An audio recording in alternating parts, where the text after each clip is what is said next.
April Maple.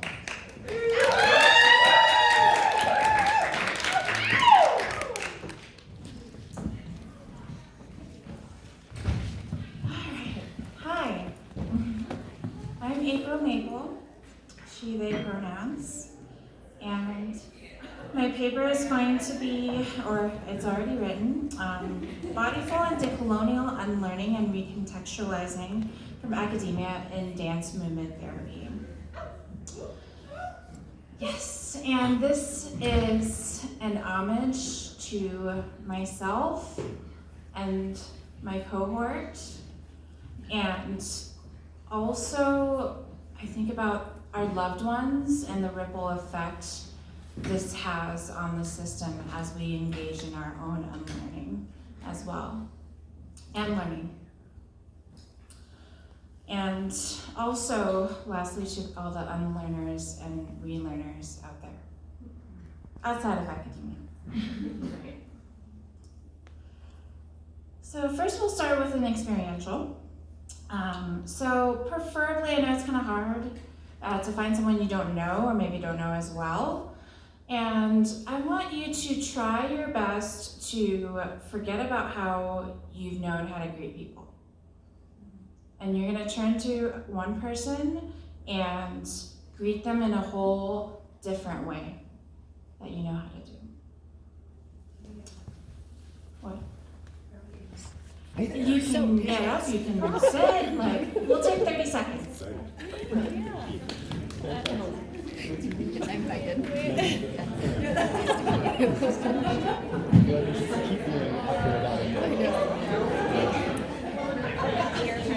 You have a nice yeah, that's 2 hours. Oh, the face on your shirt has deep knowing eyes. Do you too have a deep knowing? Oh, wow. I did like a... So let's come back.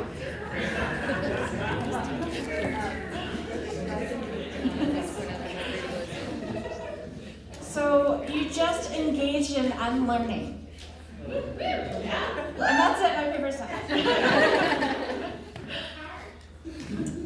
Yeah, it's not an easy process, perhaps. So here's my abstract, but I don't think I'm going to read it, but you can read it while I'm talking. So my point in all of this is I think that no matter how out there social justice leaning the institution is, unlearning has to happen. There was an inherent paradox in this inquiry trying to fit this within the confines of academia, so I just want to name that. I did my best to follow my intuition, sensations, and curiosity throughout this process. There were times where I sensed my cognitive overload, or even now, I sense that I'm putting a lot of pressure on myself, wanting to sound intelligent, to compare, to put myself into what I think academia should look like. I feel these very things as I speak about this paper right now. My intention is to come from a place of being human, working with another human, a whole chaotic universe right in front of me.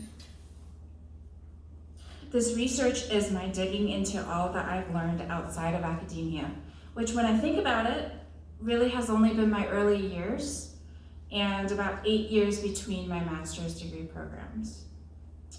And through those 8 years, I truly believe that the richest soil is in the living. So first, let's define some terms. So what is unlearning? The theory of unlearning and recontextualizing posits that creativity, cognitive rest, and tuning into bodyfulness disrupts colonization in the therapy space and allows for intuition and diverse forms of wellness available to the practitioner and the clients. Unlearning is defined as the process of letting go of moving away from, and reframing once useful mindsets and acquired behaviors that were effective in the past but now limit our success. In other words, How we may have succeeded as students may not be how we succeed in life.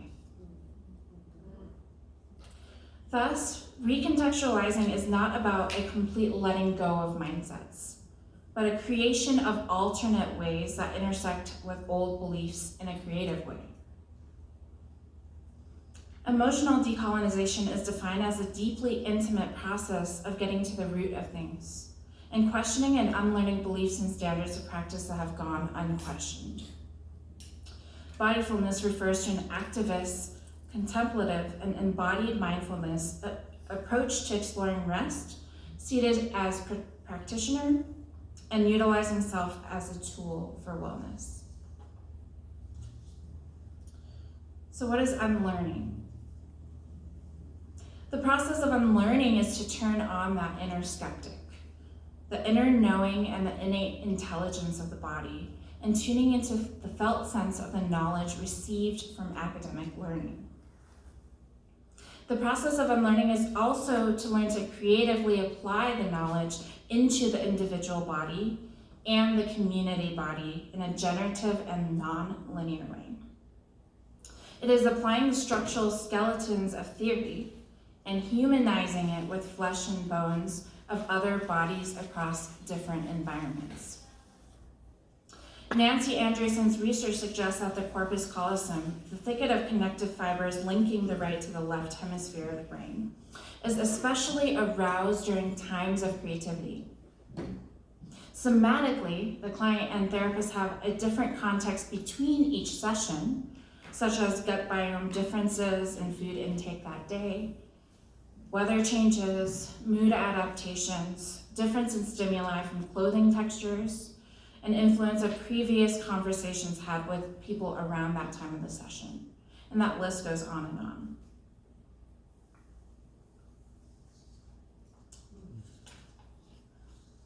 While learning is the inherent fabric of higher education, unlearning is not delineated as a next step in the growth process. However, unlearning is not deleting, as hereditary epigenetics say otherwise. As much as there can be an intention of the beginner's mindset, neurologically speaking, humans filter through a subjective experience based on past learned behavior and conditioning, often through early adulthood life. So recontextualizing is then about reminding ourselves, not always. And unlearning is tapping back into the great mystery of the universe, the metaphorical childlike blank paper, a spaciousness of the mind and the innate and active work toward bodyfulness.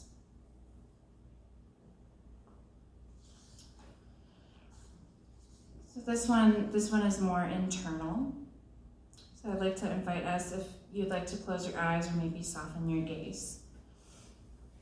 I invite you to recall a time when you have had to engage in the unlearning process, such as learning a skill and using it in a way that you did not anticipate.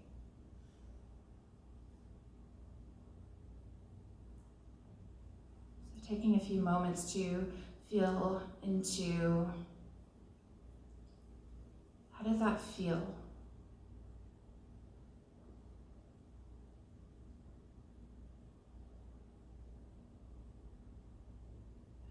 Are there any emotions? How did that piece of insight arrive?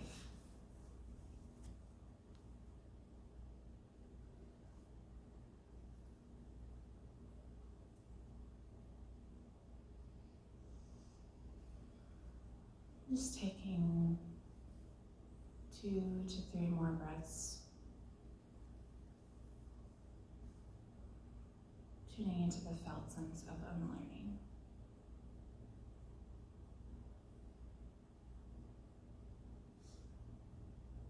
And then as you're ready, coming back into this space.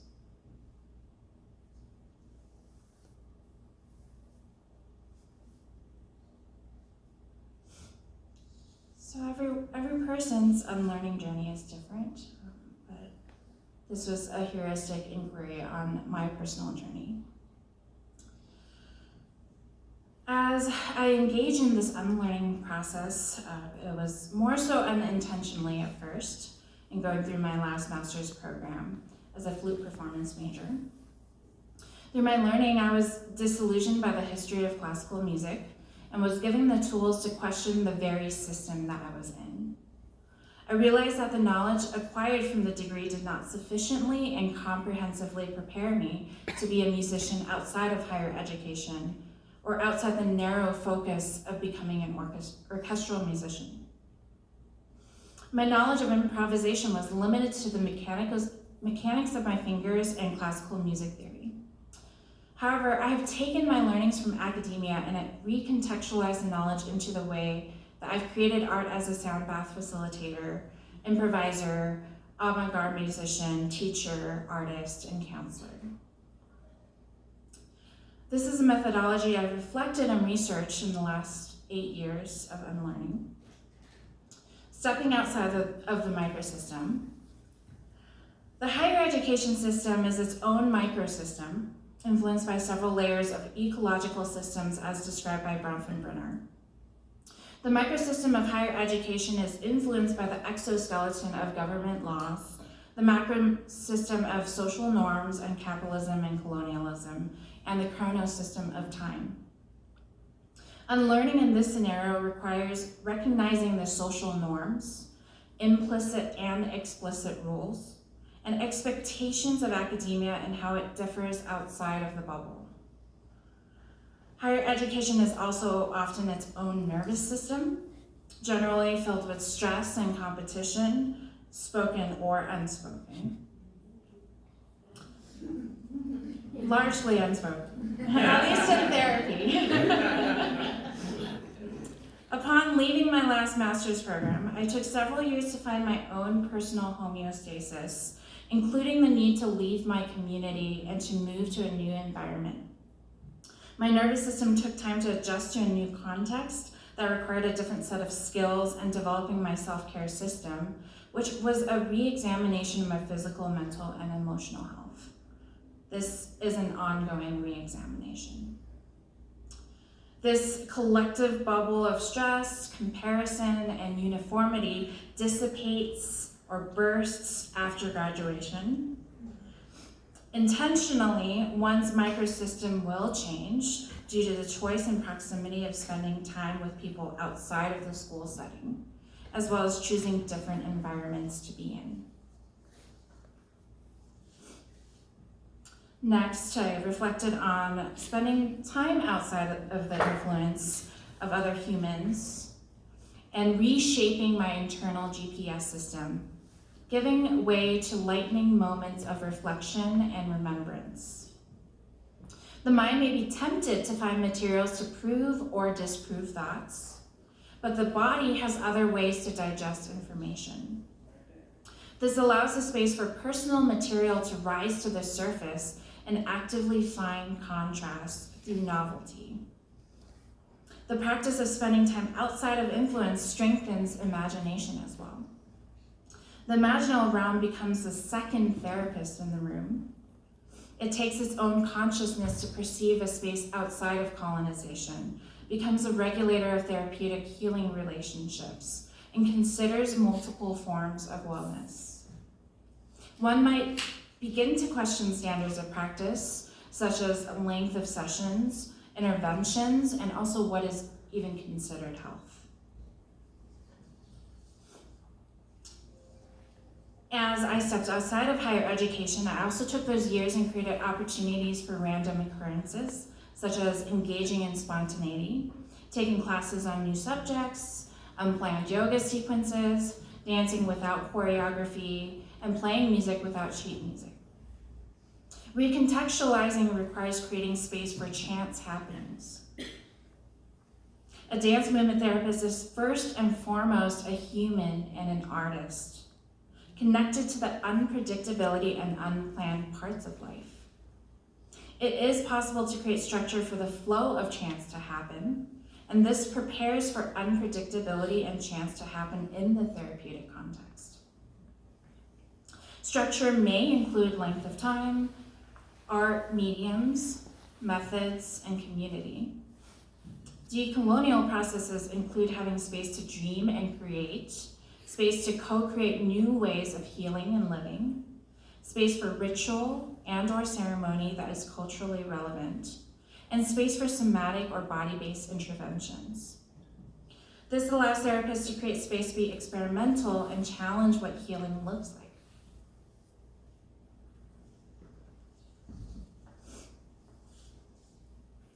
Grieving is also an essential process to unlearning, as all cherished beliefs and neural pathways are challenged, and synaptic pruning eliminates extra neurons and synapses. Allowing grief to move through on a daily basis is possible by remaining curious on the life, death, rebirth, forgetting, and remembering process Buddhists refer to as samsara.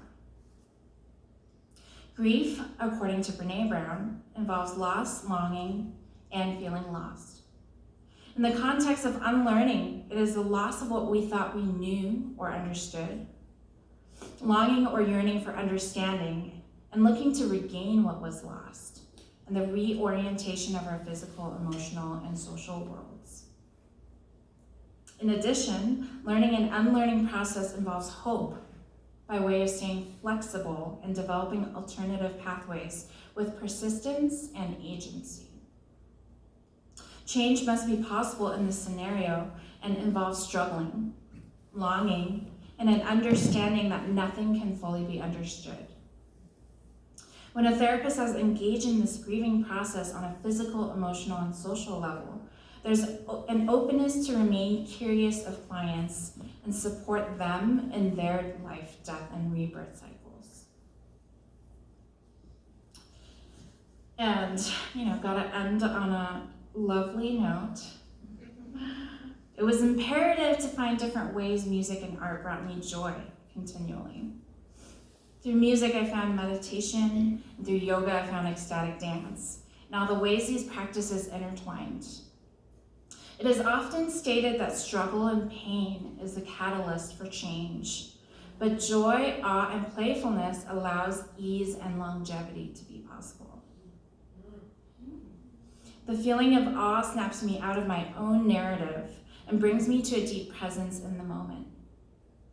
These feelings are fertile ground for unlearning because it teaches us to take what is incomprehensible and create new experiences with it. It also fuels our passion for exploration and learning, consistently rediscovering joy in an activity that is a practice of reinventing the self and interpretation of the knowledge. The field of therapy provides ample room for continual growth, unlearning, awe, joy, and playfulness if utilized intentionally.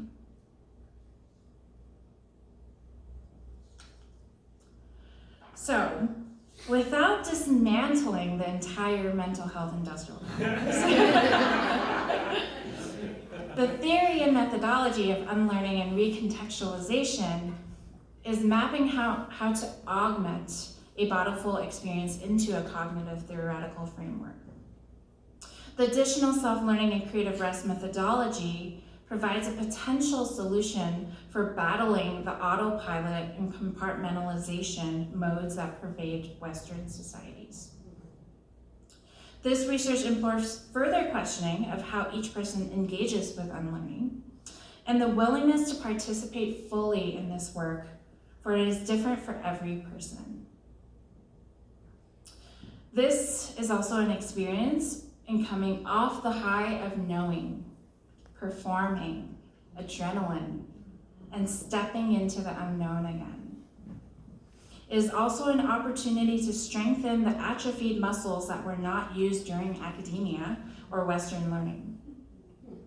It's asking the question, do I need to reinvent the wheel, or do I create an all-terrain wheel?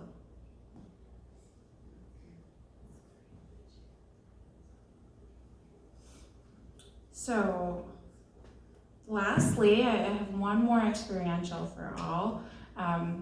So if you've got ideas, shout it out. But the thought experiment is, how do you get a cork out of a bottle? Smash the bottle. Bottle opener. Heat. Heat up. Screws and a plier. The shoe in the wall thing. Yeah. Check. We've done that one. Push it in. And then what? Still in the bottle. Oh, then you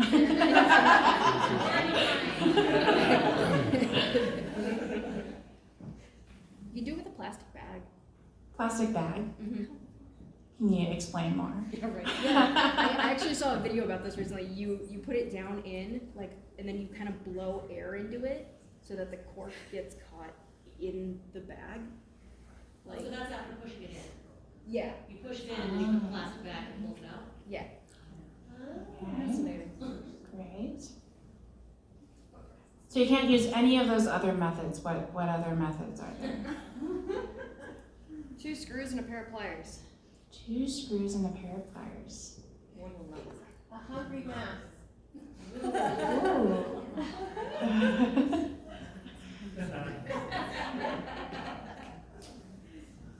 Get frustrated, leave the bottle and buy something else. Let's do a few more. Chip it up into little bitty pieces. Take it out bit by bit. Ooh, chip it little by bit. The cork. Yeah, no one said that the cork had to be whole.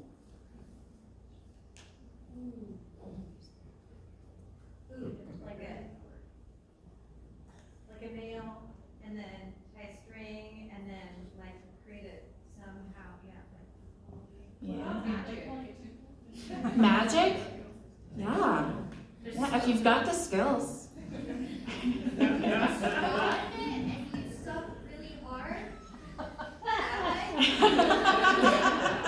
Suck really hard. Got it.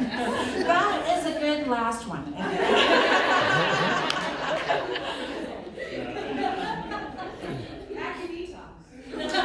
Yes, AccuDetox. All the different modalities we learned in the past 2 days. Getting the cork out of the bottle. Well, thank you. That was my final experiential in the process of creativity and unlearning.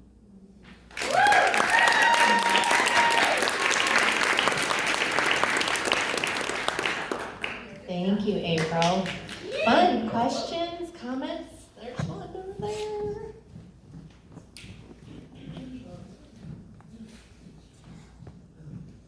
How would you get the cork out of the bottle? Oh, how would I do it? Okay, let me think about it.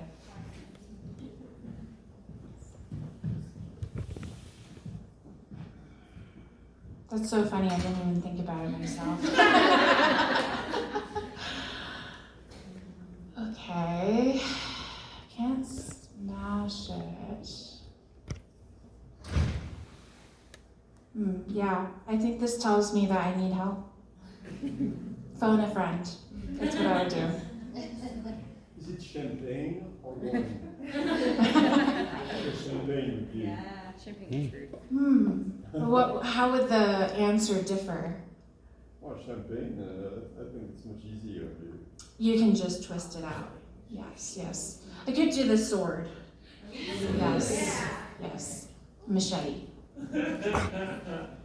Question?